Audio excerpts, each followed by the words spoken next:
Hello, મારું નામ શીતુલ પટેલ છે. આજે મેં એક ફાયર ફ્લેમ સેન્સર પ્રોજેક્ટ બનાવ્યો છે. આ મેં fire flame sensor, relay module, 2 battery, water pump and બ્રેડબોર્ડનો ઉપયોગ કર્યો છે. ફાયર ફ્લેમ સેન્સર એ ફાયરને સેન્સ કરીને બઝર પણ વગાડશે અને આગને પણ ઓલવવામાં મદદ કરશે. ઇન્ડસ્ટ્રીઝમાં આ રીતે આગ લાગે ત્યારે આ પ્રકારનું મેનેજમેન્ટ કરી શકાય છે. હવે આપણે પ્રેક્ટિકલ કરીને જોઈશું.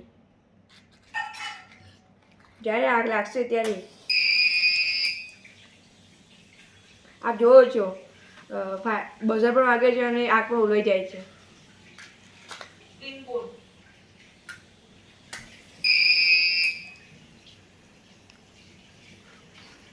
આ પ્રોજેક્ટ નિહાળ બદલ આપ સભીનો આભાર.